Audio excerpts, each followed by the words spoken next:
JVLON. Alors, j'ai bien compris ton raisonnement sur l'écriture et sur la connaissance, mais le mais est entré du malin. Je ne suis pas d'accord. Ça veut dire que quelque part vous êtes d'accord. Tu pars du principe que si j'apprends la science, c'est dans l'unique but de subvenir à mes besoins plus tard en trouvant un travail. Mais non, le mais est l'entrée du malin. J'éprouve un réel plaisir à... Le plaisir est mal placé, je trouve. À apprendre ou à réussir à résoudre un problème de maths compliqué. Et est-ce que tu seras le bénéficiaire direct de ce problème de maths que tu vas résoudre, ou est-ce qu'une entité qui t'est étrangère risque de prendre cette résolution à des fins qui ne seront pas destinées au bien de l'ensemble? La question se pose. C'est pour ça que j'ai choisi de m'orienter vers la recherche en physique théorique. Parfait pour faire des bombes de plus en plus puissantes.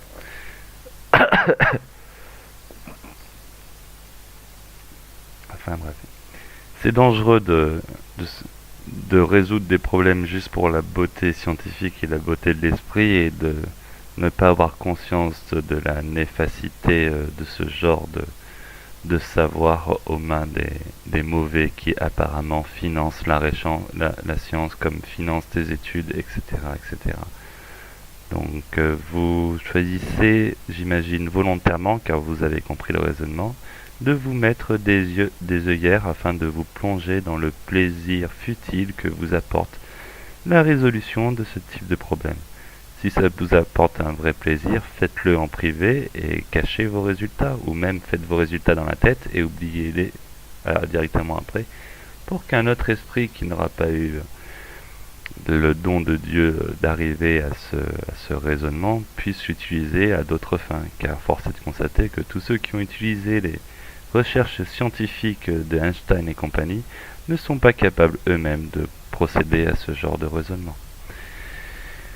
Si, et en plus, vos raisonnements ne viennent pas de vous, ils viennent des écrits sur lesquels vous vous appuyez. Vous êtes vous-même les relais d'autres esprits, sans que vous en ayez conscience. Pour vraiment prétendre que vous avez résolu tel ou tel problème, il aurait fallu que ça se fasse sans apprentissage en amont de la science par les autres. Les écrits, voilà. Les écrits mettent en vous des esprits qui ne sont pas les vôtres à la base. Le vôtre. C'est une construction empirique, basée sur le passé, basée sur les esprits du passé qui sont mis au rang de dogme. Et il est là le danger, le piège. Si j'avais choisi ma voie pour la situation confortable qu'elle m'apporterait, j'aurais fait médecine, mais la passion, c'est pour moi le plus important. En effet, un physicien touchera beaucoup moins qu'un médecin. Et il y en a un qui s'occupe de les tuer et de faire tourner des milliards et des milliards de recettes. C'est normal qu'ils sont mieux payés, les médecins. Toi, t'es juste là pour faire des bombes atomiques et ils savent déjà la faire, donc ils n'ont plus besoin de trop investir. Ah, tu penses que tout mon travail, toutes mes futures découvertes, espérant qu'il y en ait, ne profiteront qu'à une élite? Mais, et l'entrée du malin. Ah là, vous êtes inféodé par le mais, monsieur. Vous vous rendez même pas compte que le mais crée des paradoxes dans votre discours, quoi. Vous, les mais, c'est la phrase de l'hypocrite. Efface tout le mais et dit directement ce que... C'est faux, je suis désolé. Voilà, dites juste c'est faux, je suis désolé. À quoi bon dire ah ya ya choubidou choubidoula choubidouli, mais c'est faux. Dites directement c'est faux. C'est faux, mon travail ne servira pas uniquement à profiter à une certaine élite, dites-le. Et moi je vais vous dire, vous vous trompez. Montrez-moi un exemple où un scientifique ne s'est pas fait voler son travail au détriment de l'argent, au profit de l'argent, pardon. Donc, monsieur, ce que vous dites est faux, et le mais vous condamne, car le mais montre que vous pensez autre chose avant, et que malgré la découverte que vous admettez devant, vous lui mettez un mais capricieux au cul en lui disant non, c'est faux, et en cessant l'argumentation. Car l'argumentaire devrait arriver après le mais et non avant. Quand vous argumentez avant le mais, vous argumentez dans mon sens. Voilà. Là, je vous fais un petit cours de débat, rhétorique, tout ça. Par exemple, ma toute première et seule publication scientifique traite d'une modélisation simple de la trajectoire d'un groupement d'étoiles dans une galaxie. La densité indépendante du temps.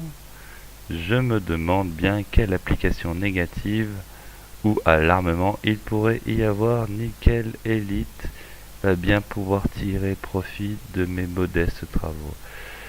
Ils sont modestes pour le moment, mais ils seront utiles un jour, surtout si vous avez traité un trait de la science qui n'a été un peu délaissé ou que vous avez complété un raisonnement qui avait déjà été commencé par vos anciens.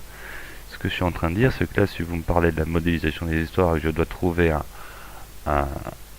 une application nocive, ça serait pour une élite corrompue qui nous a colonisés il y a des milliers d'années avec les écrits.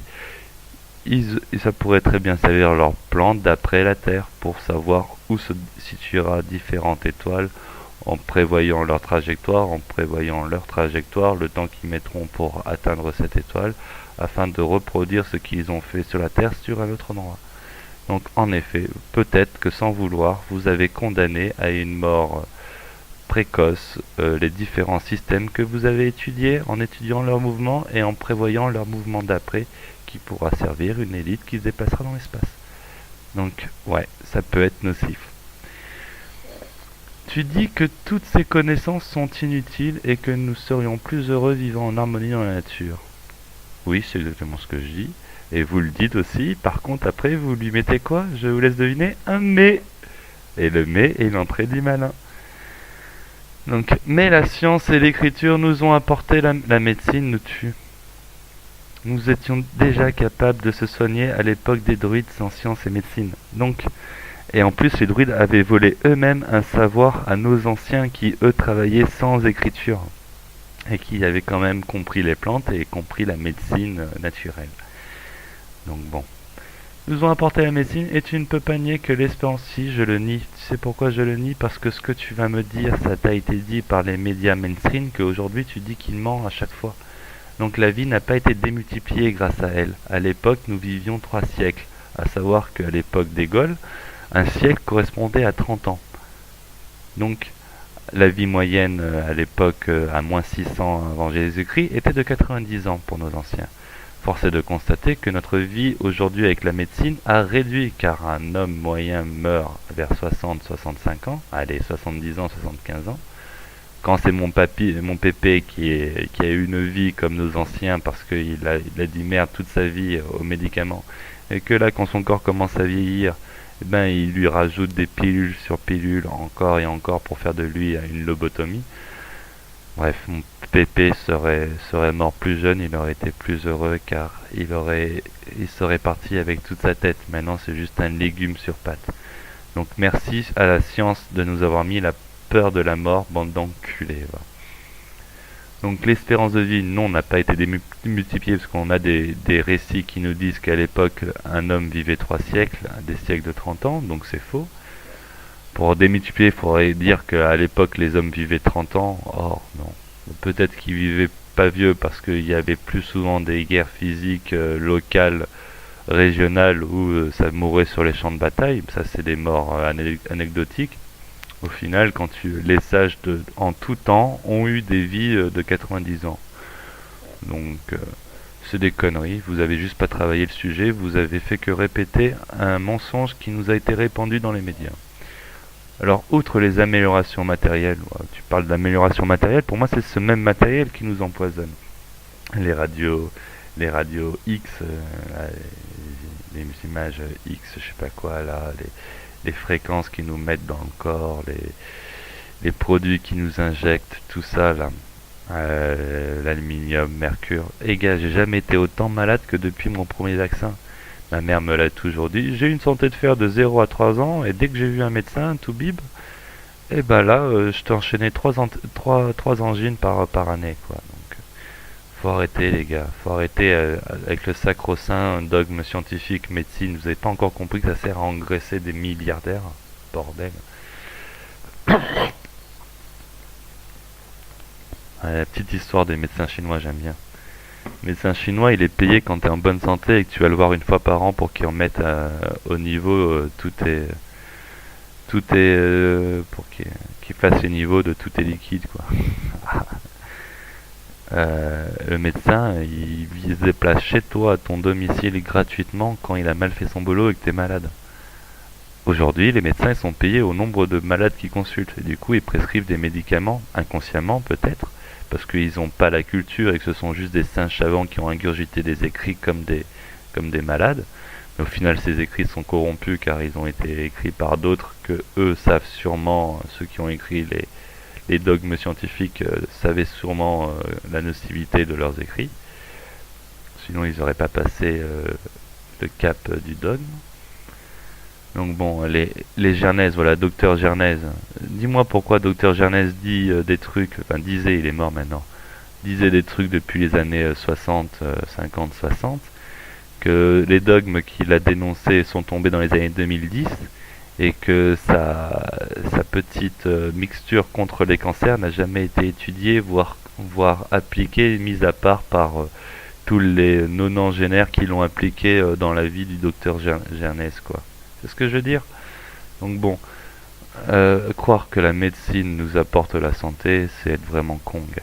Enfin, pas con, mais être vraiment manipulé, j'ai envie de te dire. Car oui, en toute probabilité, dans la médecine, nous serions tous les deux morts depuis longtemps. Non, ce que vous dites, c'est aussi des probabilités basées sur des faits qui sont corrompus dans la base, car vous n'avez pas les stats réelles de l'ensemble de l'expérience humaine sur cette planète. Et osez me dire que vous savez à quelle année, à quel âge moyen nous mourions il y a 60 000 ans, gars. Donc, et quand on sait que la conscience humaine se répand en Afrique depuis 300 000 ans, qu'elle s'est répandue, la sagesse amérindienne se prévaut d'une ancienneté de 133 000 ans, que les Amérindiens, les vieux sages amérindiens savent que le tabac blanc nous empoisonne, nous tue, alors que leur tabac, t'as le papy de 80 ans qui te fume le calumet de la paix. Bon, il y a tout un tas de... Tu n'as pas bossé l'ancienneté de la mémoire humaine. Tu te contentes de lire. Et tout ce que tu as lu a été écrit récemment, gars, dans l'histoire humaine.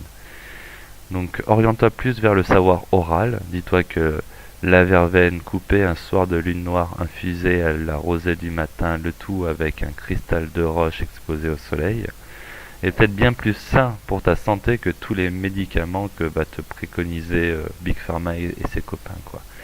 Pour info, t'as dû mettre plein de capotes dans ta vie. Et ben dans les capotes, il y a du spermicide, le plastique qu'ils utilisent, c'est des perturbateurs endocriniens, et si ton système hormonal part en sucette, c'est à cause de la capote et de la bouteille Vittel que tu bois à la bouteille. Voilà. Donc, libre à toi de chercher dans quel plastique se trouvent les perturbateurs endocriniens que tu as ingurgité toute ton enfance et qui t'ont fait voir le médecin. Tu dis que n'importe quel singe savant peut résoudre un problème de maths. Je ne veux pas trop m'attarder là-dessus, mais je pense que c'est faux. Dans le supérieur, certains énoncés demandent vraiment une réflexion dont peu sont capables. Eh ben, je te promets que si tu mets n'importe qui, depuis la plus tendre enfance, devant ces réflexions, eh ben, peut-être qu'à 10 ans, je suis capable de créer des doctorats. Pourquoi? Ben, parce que au lieu de lui faire perdre du temps en lui mettant dans la tête plein de raisonnements qu'on peut avoir naturellement avec son cœur et sa logique, et en allant directement plus loin de la réflexion, en exprimant cette réflexion dans son corps, dans son âme, pour montrer un exemple physique à imiter, car l'homme imite avant d'apprendre. Et ben en étant soi-même un scientifique et en montrant ce scientifique à son plus jeune enfant et en le plongeant à 10 heures par jour de recherche scientifique, et ben cet enfant à 10 ans me surpassera car il aura eu 10 années d'expérience et qu'il aura rattrapé par l'envie d'imiter son aîné, quoi. Donc oui, et en plus, il fait un peu la forte tête, on peut imaginer la sangle et la cravache, hein. La douleur fait passer l'information bien plus rapidement que ce que vous croyez, les gens. Donc oui, je continue à penser que n'importe qui, avec avec la torture, avec tout ce que tu veux comme subterfuge, n'importe à qui on met devant le travail à faire est capable de faire le travail, peu importe qu'il soit intellectuel, physique ou émotionnel. Donc, ce que tu me dis, c'est qu'il faut beaucoup de réflexion. J'ai pas dit qu'il fallait pas beaucoup de réflexion, je dis juste qu'on est tous capables de faire ce niveau de réflexion. Et que si pour toi, ces études supérieures t'ont demandé énormément de réflexion, c'est parce que tu as passé déjà toute une vie à avoir des stimulus télévisuels et compagnie qui ont tout fait pour alléger ta réflexion, pour alléger comment dire, pour te rendre feignant face à la réflexion intellectuelle. Mais la personne qui n'a jamais lu et qui compte les étoiles, qui compte la trajectoire des étoiles en observant le ciel tous les soirs depuis sa plus tendre enfance, n'a plus besoin d'avoir ces équations en tête pour prédire où se trouvera demain Orion, quoi. Donc bon. Pour ce qui est de Azaz, je crois moi aussi qu'il est de bonne foi. Mais, le mais, toujours, le mais. Ah, soignez votre mais, vous verrez votre âme grandir, gars. Je crois surtout qu'il se prend pour un génie. Le mais est présent dans la bouche des enfants de 8 ans qui veulent toujours avoir raison. Bordel. Dites directement ce qui est après votre mais et construisez votre raisonnement sans le mais. Vous verrez, de 1, vous verrez plus souvent quand vous avez tort, ça vous orientera vers de l'autocritique. Et de 2, ça rendra votre expression écrite mature, adulte. Parce que le oui mais, ça va, on le connaît depuis qu'on a 6 ans, gars. Je crois surtout qu'il se prend pour un génie à la manière d'un enfant qui fantasme sur le fait d'être un super-héros. Nous sommes avant tout les mots que nous nommons. Mais, putain, maintenant il est même au début de votre phrase, le mais, j'hallucine. Mais tous ces raisonnements, alors, elle serait très bien. Tous ces raisonnements sans exception n'ont pas de sens, pas de but, pas de structure. Alors, voilà. Exprimez-le. Mais tous ces raisonnements, pourquoi mettre le mais? Dites-le, soyez un homme. Tous, affirmez-le. Tous ces raisonnements, sans exception, n'ont pas de sens, pas de but, pas de structure. Donc j'ai envie de vous dire que vous êtes dans l'erreur, parce que en plus vous avez utilisé un mais de merde, et que si vous l'aviez fait sans le mais, vous auriez compris que vous étiez dans l'erreur. Parce que si vous dites que tous ces raisonnements, alors là je parle à un scientifique matheux, là vous êtes dans l'univers du tout, de l'ensemble de ces réflexions, tous ces raisonnements sans exception, en plus vous mettez l'exception. Alors, quand on met une négation, généralement on réprime une envie inconsciente d'exprimer ce que nous savons au fond de nous, ce que nous savons vrai, mais que nous refusons d'admettre par notre consciente négation. Donc apprenez à vivre sans mais et sans négation et vous verrez, vous grandirez votre âme et vos réflexions. Alors, quand il dit que x, que mon q fois mon q divisé par mon q égale mon q, c'est un raisonnement, aussi con qu'il soit, ça fait partie des exceptions dans lesquelles ces raisonnements sont justes. Donc, il y a une structure, hein. Après dire, on pourrait même aller plus loin, hein, apparemment. On pourrait même dire que x fois c divisé par c égale x. Voilà, peu importe hein, que ce soit avec x ou pas x, c'est une constante, voilà, bah les couilles. Voilà, c'est super bateau, super simple, super niais ce que je viens de dire pour un doctorat ou je sais pas ce que vous êtes. En attendant, il y a une structure, il y a un raisonnement, et c'est juste, c'est mathématique. C'est du niveau de seconde, peut-être. Mais si Azaz est du niveau de seconde, je veux bien le croire. Mais de là à dire que tout ce qu'il a dit est faux,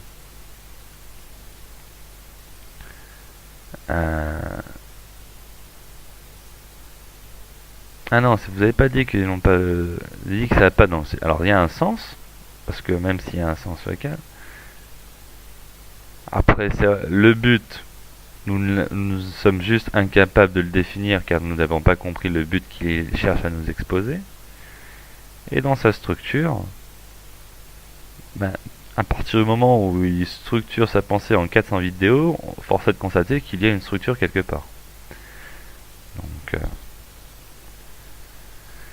il ne fait qu'évoquer une suite de vérités. Bon, après, c'est ce que j'avais dit, je vois que vous avez déjà conscience de ça.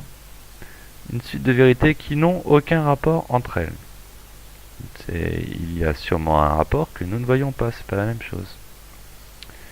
Et son incapacité à résoudre le problème de la pomme et la poire montre bien qu'il n'est pas le génie qu'il prétend être. Il n'y a qu'à lire sa réponse. Il fait un raisonnement très long pour au final trouver n'importe quoi. Bon, alors là, j'ai un peu réfléchi à ce problème. Je me suis compris, j'avais dit 2-3 conneries. Alors admettons. 6 euros la somme, et on va dire 2 poires et 3 pommes. Alors il y a soit une pomme ça vaut 1 euro et la poire vaut 1,50 €, et là ça tombe à 6 euros, soit la pomme vaut 1,10 €, on va dire, elle fait 1,30 € et la poire vaut 1,35 €. Ça veut dire que cette solution, ce problème ne réclame pas une solution unique, car il n'y a pas une solution unique, il y a une panoplie de solutions possibles. C'est pour ça que j'aime pas ce genre de problème, car les problèmes avec plusieurs inconnus réclament plusieurs solutions, enfin imposent plusieurs solutions. Donc il faut faire des listes de solutions possibles. Donc là, ça serait compris entre 1 euro ou même en dessous d'1 euro en fait. Il faudrait prendre la barre extrême de chaque truc, faire la fonction de quand on rajoute 1, il faut ouais, alors c'est un truc de 3 tiers qu'il faut faire. Donc, enfin ouais, vous avez compris l'idée. Bah, j'imagine que c'est un truc comme ça la solution de merde. Qu'est-ce qu'on en a à foutre? Au final, ce savoir de la pomme et de la poire, ça sert à quoi? Ça sert à quantifier les échanges humains, à créer des créditeurs et des crédités. Je sais pas c'est quoi les termes, mais bon, c'est se faire enculer avec leurs termes. Qu'ils aillent tous se faire foutre. Pourquoi, à quoi sert cette science? Elle sert à quantifier les échanges? Ben je t'emmerde, va te faire foutre avec la quantification des échanges.